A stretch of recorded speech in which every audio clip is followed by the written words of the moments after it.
Le Rassemblement pour le Gabon est un parti qui prône le multipartisme, la démocratie. Donc, nous prenons avec beaucoup de fair-play l'arrivée du nouveau-né de la classe politique gabonaise, à savoir l'Union des bâtisseurs. Nous n'avons pas de commentaires particuliers à faire, tout simplement, parce que c'est la formation du chef de l'État. Si on nous avait posé la question, nous aurions peut-être donné d'autres conseils que de le mettre en place aujourd'hui, tout simplement pour 4 raisons. La première raison, c'est que le président a été plébiscité par le peuple gabonais sans étiquette politique. Donc en réalité, il n'y avait pas d'urgence, même s'il est libre de créer un parti politique, mais il n'y avait pas d'urgence. La deuxième raison, c'est que pratiquement toutes les formations politiques l'ont soutenu. Donc, il a reçu le blanc-seing de toutes les formations politiques et à ce titre, ce n'était pas également une urgence. Troisième raison, le régime politique a changé. Parce que j'entends beaucoup dire il lui faut une majorité à l'Assemblée nationale, donc il doit gérer. Non, le chef de l'État, dans le régime présidentiel qui est le nôtre aujourd'hui, n'a pas besoin d'avoir une majorité. Il a tous les leviers du pouvoir, donc par conséquent, il n'y avait pas péril dans la demeure. C'est d'autant plus que tous les partis politiques qui l'ont soutenu lors de l'élection présidentielle devaient constituer autour de lui une ceinture de sécurité, donc une majorité. Et c'est pourquoi, en son temps, le Rassemblement pour le Gabon avait appelé à la mise en place d'une majorité pour la restauration et la reconstruction de la République autour du chef de l'État, pour ne pas créer des frustrations. Créer tout de suite le parti politique, c'était pour leurs propres intérêts en réalité. Ce n'est pas à l'avantage du chef de l'État. Parce que, il faut regarder, nous sommes dans le schéma où nous avons aidé le chef d'État à traverser la rivière. Il se retrouve de l'autre côté.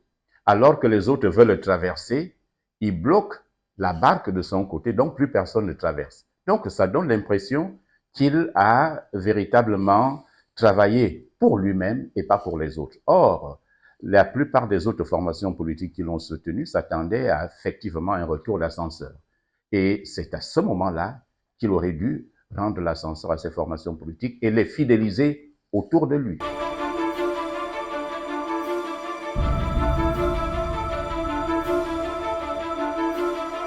Vous savez, ce n'est pas au président du RPG de mettre la majorité en place. Nous suggérons des idées, mais c'est au chef de l'État de créer cette synergie autour de lui. Donc, c'est de la volonté du chef de l'État de créer cette majorité et cette ceinture autour de lui. Donc, pour ce qui est du Rassemblement pour le Gabon, qui soutient effectivement l'action du chef de l'État, nous sommes partie prenante pour faire partie de cette majorité. C'est d'autant plus que depuis la transition jusqu'à l'élection présidentielle, il vous souviendra même qu'à cette élection présidentielle, le RPG avait organisé un congrès extraordinaire pour désigner le président Oligui comme étant le candidat du Rassemblement pour le Gabon. Donc, il serait superfétatoire aujourd'hui de dire que le RPG ne peut pas faire partie de cette majorité. Donc, nous sommes partie prenante, c'est pourquoi nous plaidons pour que cela puisse voir le jour dans la sérénité et la cohésion la plus absolue. C'est d'autant plus que le président prône l'inclusion, donc tous ceux qui l'ont soutenu hier doivent être dans cette majorité.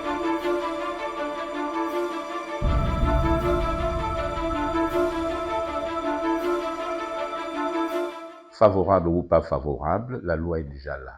Donc nous ne pouvons plus épiloguer là-dessus. Donc, il faut tout simplement que les partis politiques s'accommodent à cette nouvelle loi. Donc, je ne voudrais pas tirer en longueur là-dessus. Il nous faut, nous organiser et nous n'avons pas de crainte à cela. Donc, le Rassemblement pour le Gabon répondra à tous les critères exigés par la loi.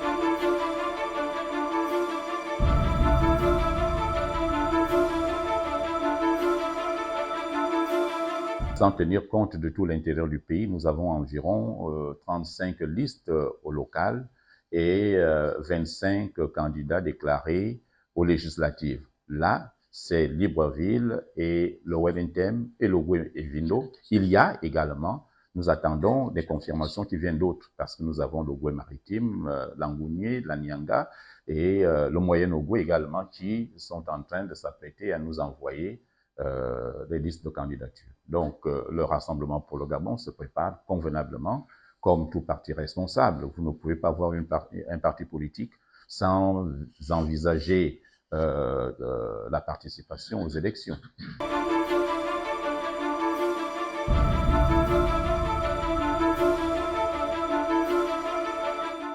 Bien sûr, même avec l'UDB, s'il le souhaite, ce sera possible. Nous avons sorti une décision qui donne aux responsables locaux la liste des partis avec lesquels on peut coaliser.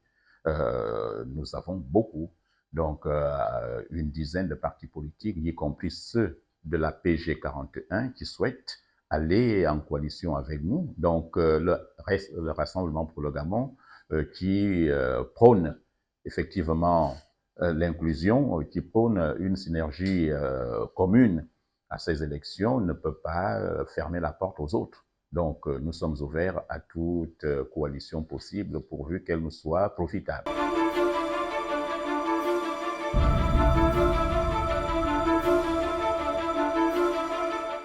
C'est souvent difficile de commenter une décision qui a été prise. J'imagine qu'avant de la prendre, ils ont fait le tour de la question. Mais vous savez que l'un des piliers du Rassemblement pour le Gabon, c'est l'école cadeau. Donc, à partir de ce moment-là, nous militons pour que la bourse soit préservée à tous les étudiants gabonais. Dites-vous bien qu'on nous a parlé des États-Unis, du Canada, de la France et autres. Ce sont des pays où l'école est à la pointe. Et fermer la porte des jeunes Gabonais à ces pays revient à dire comme si nous étions en train de militer pour, pas, j'allais dire, la méritocratie ou alors l'excellence, mais nous sommes là en train de dire, bon, vaut mieux ce qui est moins cher. Non, l'école coûte cher. Tous les pays qui se sont développés, aujourd'hui tous les pays émergents, ont mis comme premier pilier, première priorité, l'école. Donc, par conséquent, si nous voulons tenir la route et la concurrence demain, il faut que nous ayons des ressources humaines très bien formées et par conséquent, dans les grandes écoles.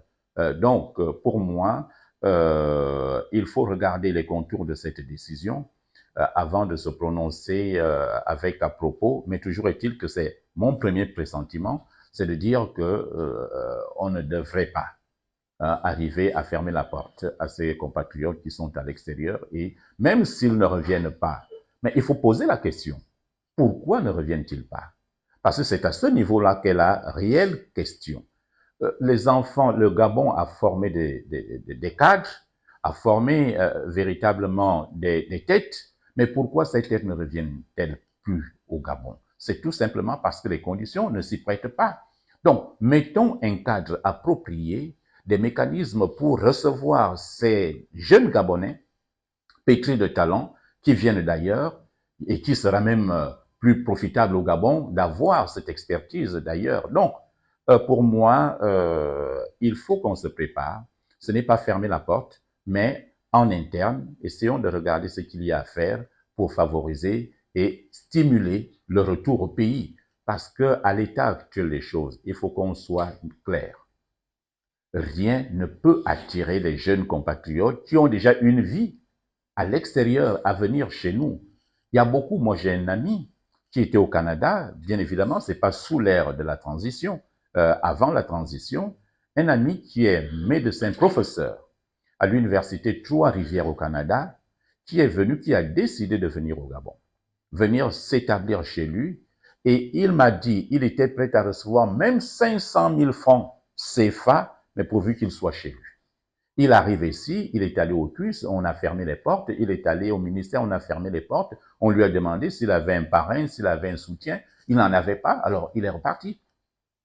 Donc, vous voyez, les conditions ne sont pas réunies pour favoriser le retour au pays. Donc, il faut remplir toutes ces conditions pour que les enfants trouvent effectivement l'envie et le désir de rentrer chez eux. Parce que avoir une vie personnalisée là où ils sont et revenir ici, être à la charge des parents, véritablement, c'est compliqué.